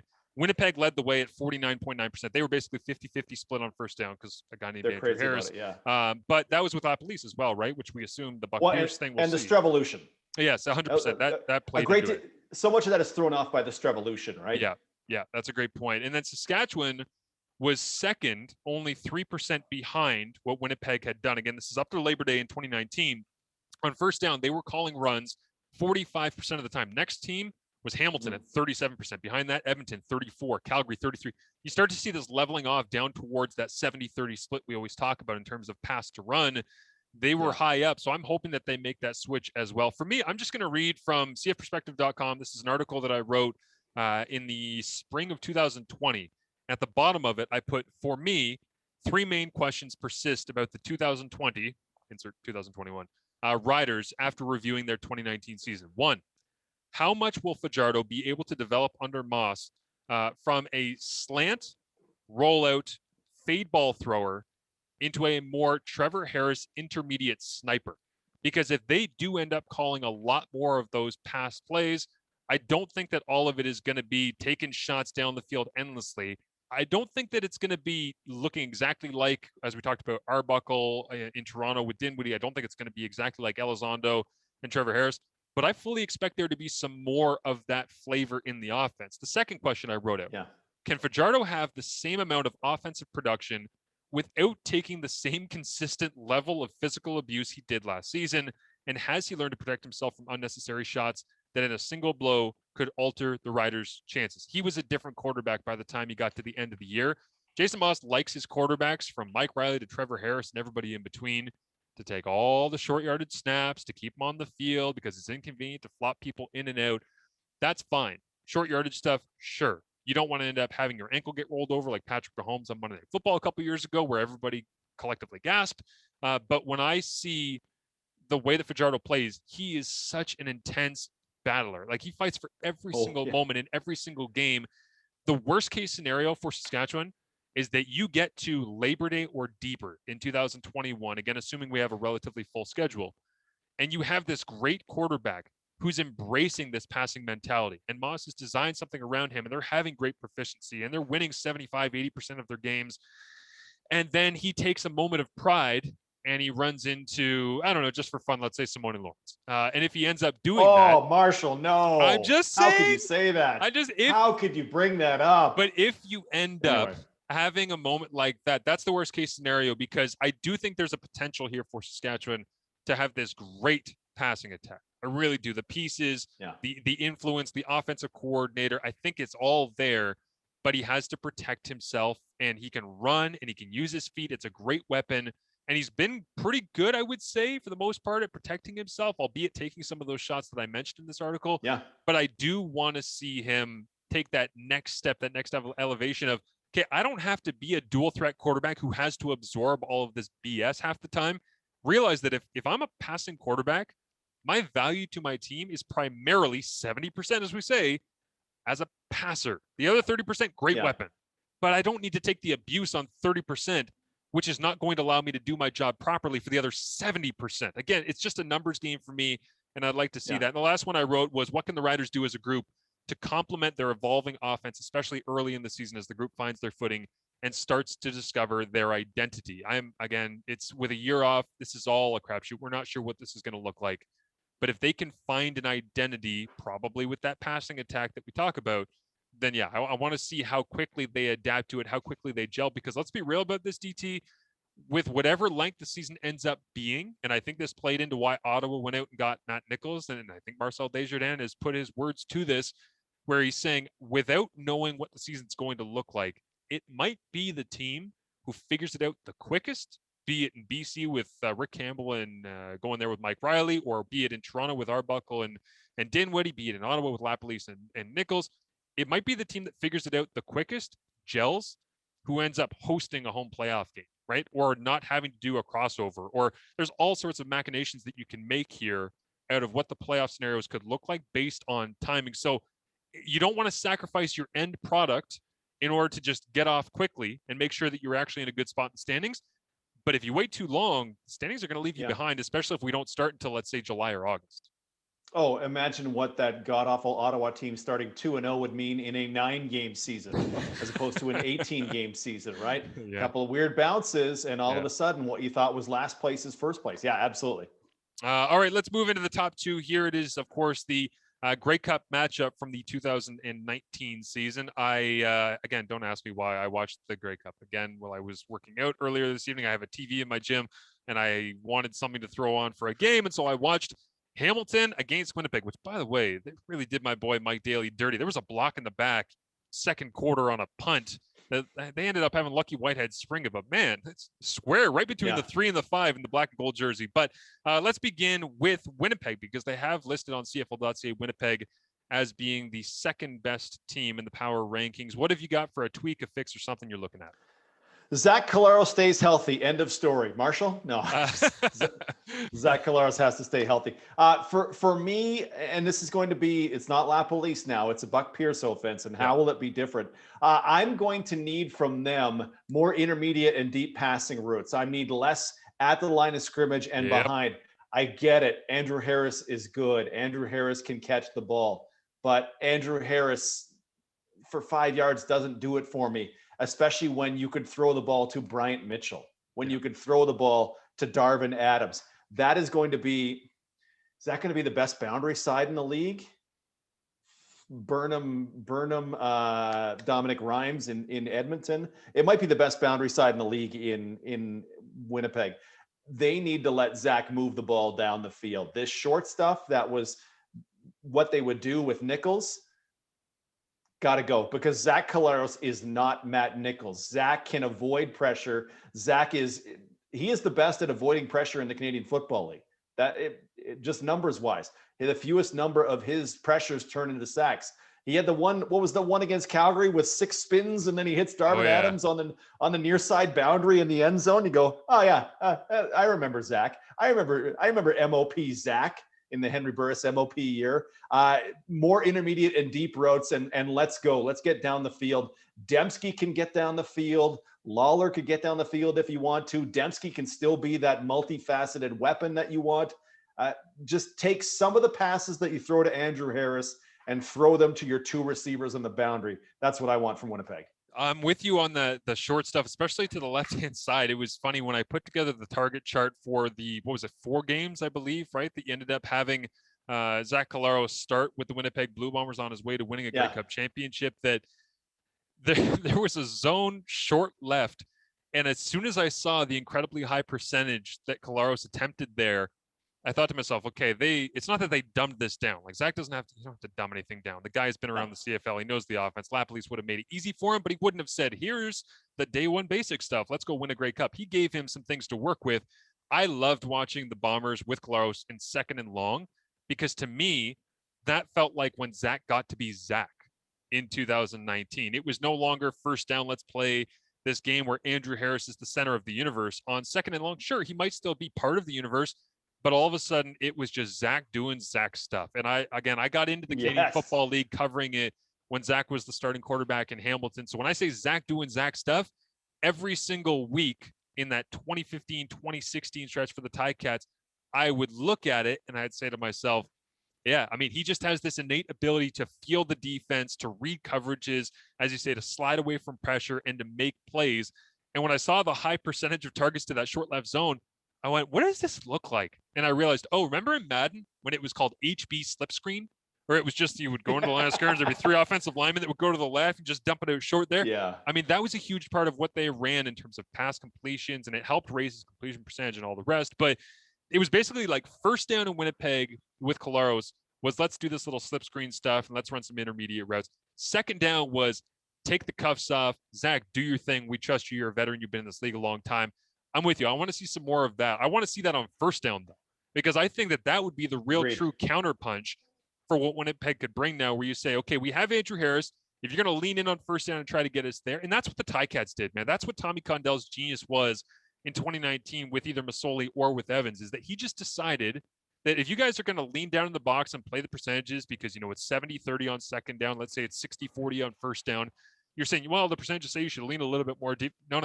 Tommy Condell said, we're going to throw it 80% of the time. And if you guys want to lean in on first down, go crazy. We'll just keep making you pay by getting it on the edge to Brandon Banks on a bubble screen, a slip screen. We'll throw a quick out to Braylon Addison. We'll get Jalen Ackland on a crosser. That was the advantage for the Ticats, was their aggression. That could be the advantage with Bryant Mitchell for Winnipeg if they decide to embrace that advantage.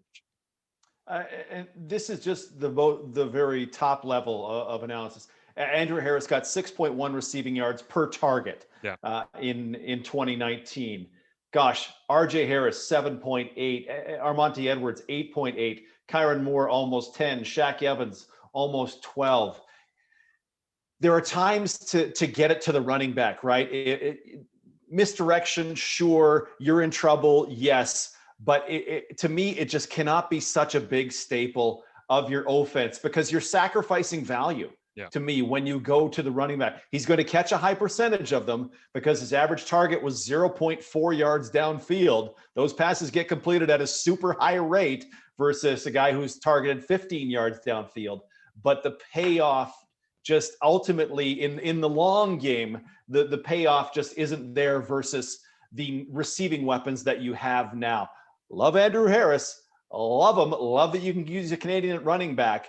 But if 1,000 receiving yards, 1,000 rushing yards is your target, that's not it for me. To me, in this offense with this personnel, you would be sacrificing a ton of value to be trying to get that. Yeah, highest production grade in the CFL when you're throwing the football is between 10 and 20 yards typically, and just outside the left hash, in between the left hash and the left numbers, 0.4 yards down the field, right where the center is standing, is not that location in terms of where you're getting the expected production grade value. So let's move on to the Hamilton Tiger Cats here, round things out as we take a look at the team that is supposed to be, we think, hosting the Grey Cup in 2021. I believe that was confirmed to me by Randy Ambrosi when I had a chance to talk to him on the A Block a couple weeks ago. But let's look at them and what you think they could maybe tweak and improve. To me, and this is what's amazing, because I was thinking about this earlier today, DT, where I'm like, okay, Hamilton's offense, what they need to tweak, fix, get better at, feels a lot like what we did with Winnipeg's defense last week, where we're saying, I don't know, man, they're pretty damn good. They've got a lot of spots that they're pretty solidified.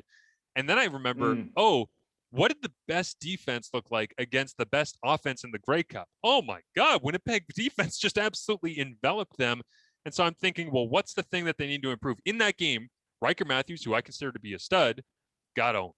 And so now you don't even have him, right? He's in BC. Yeah. Chris Van Zyl is back, fantastic. But Willie Jefferson, Chris will even tell you this, he dominated that game. We all know it. We all watched it. So I'm looking at this and saying to myself, if I could make a tweak, I would be able to just rock solid tackle play, because again, I get that you have 2 quarterbacks in Hamilton. I'd prefer you don't have to use 2 quarterbacks in Hamilton. I think a lot of people in Hamilton would prefer to not play the 2 QB game once again, regardless of who is starting at quarterback. I think the receiver talent is out of this world. I think the interior 3, depending on what happens with the center position, seems really rock solid right now. I do wonder whether Coulter Woodman, I felt bad not remembering and including him in the conversation. Young, talented first rounder out of Guelph on the O-line. I think that he could factor into what they do with their interior 3, keeping it all national alongside Sirocco and Revenberg. I don't know if he naturally has that center capability, if they bump somebody to make that. I know I've watched his game film from the draft coverage, and he's really, really solid. So that interior 3 looks fine. Tackles, Chris Van Zyl, fantastic. The other one concerns me. It really does, because there was a while there in 2016-17 where the Ticats were playing around with the Brian Simmons and the Jeremy Lewises of the world. And it just wasn't what it needed to be a real true power and to be going 15-3 and running through the East and everything they did in 2019. Yeah, and that was my first one, was who's the left tackle. Yeah. The only American I have on this depth chart is Kay Okafor, and I want a left tackle. I want a big American left tackle. That's what I need there. I wanted to see. Oh yeah, what I want from Hamilton is, I'm sort of surprised Braylon Addison was back from the NFL. I don't know NFL scouting, but I thought, oh, this guy's a versatile weapon. The NFL wants versatile weapons. He might stick down there. He came back and signed a 2-year deal with Hamilton, which caught me off guard. And I thought, okay, here's what you need to do. Brandon Banks is the stud of studs. He's your number one. He's unbelievable. DeVere Posey, 100-yard touchdown in the Grey Cup in 2017. That stud. I need Braylon Addison to be the most versatile weapon in the CFL once again. If for folks who remember the Ticats season, Sean Thomas Erlington ripped it up at running back in 2019, got injured. And then here comes everybody else at running back. Oh, hey, Anthony Coombs is going to start at running back. Hey, you know what we're going to do? We're going to put someone on the depth chart, and we're just going to run Braylon Addison out of the backfield. And what a weapon that is. He had 23 runs from the running back position. And when we think about NFL football, there's a lot of talk about how do you make mismatches in the NFL. Well, you could put a running back out at receiver, put a receiver in the backfield. Okay, now we got a problem, because now a linebacker has to cover a receiver. Oh, okay. And to me, that's where I want to go with Braylon Addison. He can do his things from that Y position. He can come into the backfield. He can run the ball. He can run it from slot. He can run it as the quarterback in the Wildcat. He can run it from kind of an H-back position. Just keep using Braylon Addison to absolutely bludgeon other defenses, because that was to me one of the real geniuses of Hamilton's offense in 2019. I have a lot of love for what they've been able to do through various coaches of, hey, this is our max protect year and Jeremiah Masoli is going to be a stud. Oh, this is Braylon Addison's absolute breakout year, and he is going to be a weapon. And honestly, there are teams who would kill to have him as their best weapon, and he doesn't have to be that in this Hamilton offense, which is crazy. Keep using Braylon Addison as this multi-purpose weapon of destruction. There is a chance in my mind, depending on how defenses decide to play Brandon Banks and how much respect they give him, whether it's single man or if they're trying to roll people over the top, where in my mind, Braylon Addison has a better season than Brian Mitchell does in Winnipeg. I really truly believe that. I just like it. I don't know how anybody is supposed to take away 2 of 3, 3 of 4, 4 of 5, whatever you're rolling out there. And Braylon, we laughed every time in the radio booth, Mike Morreale and myself, on the Ticats broadcast, because we'd go, oh, Braylon's in the backfield again there. And he gets a handoff and he would get hit in and around the line of scrimmage. I don't know if you have, the depth of first contact for Braylon Addison there, but it always seemed like it was relatively close to the line of scrimmage. And he had this weird ability to bounce off, roll off people, fall forwards, all these things that we assume were Jerome Messam type qualities of big backs. Just a little dude playing receiver who's an ex-quarterback from his days playing in Houston high school football. And I think he's the key to all of this. He's super motivated to be back in the CFL. I know Braylon pretty well, and I think that he's got an opportunity to do something really special. What do you got for an average depth of contact there on? So I have Addison 3.5 yards before contact per carry.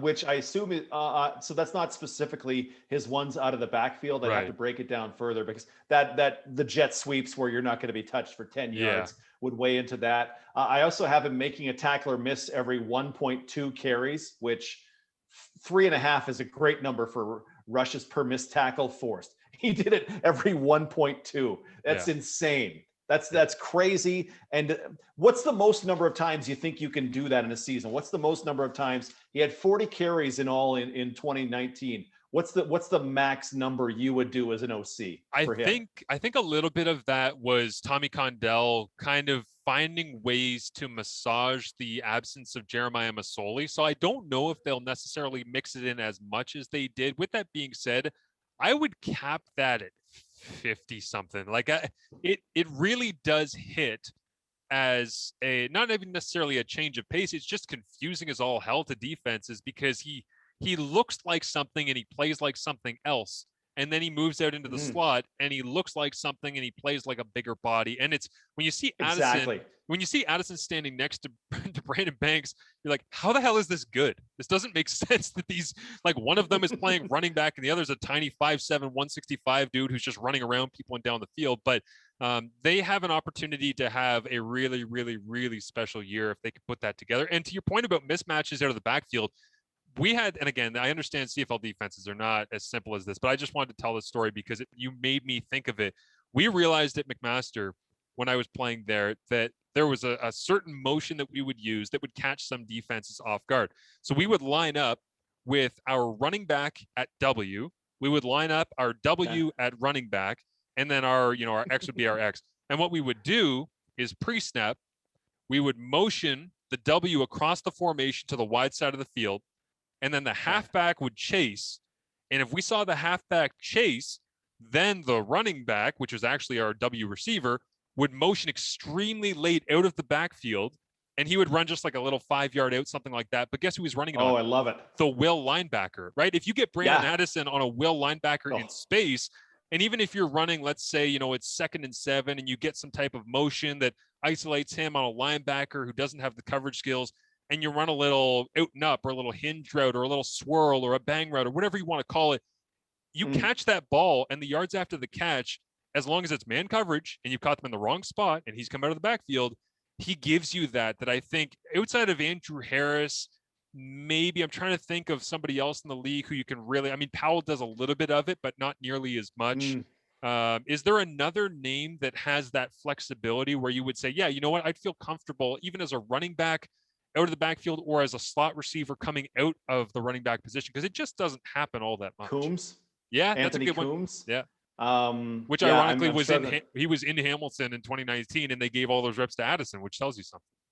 Yeah, exactly. It's keep doing that. And my 16-2 prediction for the Hamilton Ticats of 2020 might just come true in 2021. Those are high standards being set by Derek Taylor there. We got a lot in, but we also took a lot of time. So thank you for listening. If you stuck through all the way, please send us a tweet and let us know that you survived the onslaught that was the offensive fixes and tweaks that we gave you here for another episode of The Breakdown. DT, thank you for all that. Let people know where they can find you and what's going on this week. At DT on SC is where I'm on Twitter. Same on Instagram, Sports Cage every day. Gosh, since Saskatchewan time is confusing, it's 5 to 7:30 Eastern time online at 620ckrm.com. Tailored Suits, we're going to chop it up with Glenn Suter on Thursday is a segment we really enjoy. Beautiful. Yeah, it's great to hear Suits talking about all things CFL football. So I am at TSN_Marsh if you want to find me, and I'll be here wherever you want in the podcast feed at cfperspective.com for you. Thanks for tuning in. We do appreciate it. Want to remind you once again that, of course, we are presented to you by our friends at Fox 40. The Fox 40 Close Vicinity line is designed to help you return to play safely for 15% off all your whistle needs. Visit fox40shop.com and enter the code CFP15. Thank you for listening, everybody. We will talk to you coming up next week right here on The Breakdown. Coming up on Thursday, another podcast brought to you by Fox 40 with the mouth guard that DT is flashing at me there on the phone. Yes. It is going to be Justice Allen from the McMaster Marauders, running back for them. He's going to come on and talk with Wade and Connor on all Canadians. So you can look forward to that in your podcast feed on Thursday morning. And then Marsh and Mello on Friday. I am endeavoring to get Chase Litton, the new signee of the Ottawa Redblacks, the former Marshall Thundering Herd quarterback. I would like to get him on. And I just want to talk about Huntington, West Virginia, how wonderful it is, what it was like to be at the school. And does he know anything about Paul LaPolice? Does he have any idea what he's getting himself into, or did somebody just sign him to a contract? But he is a Steinberg sports guy, which Johnny Manziel and Dane Evans also. So some Steinberg sports quarterbacks coming up to the Canadian Football League. For now, thank you for tuning in. We do appreciate it. We'll talk to you same time, same place next week.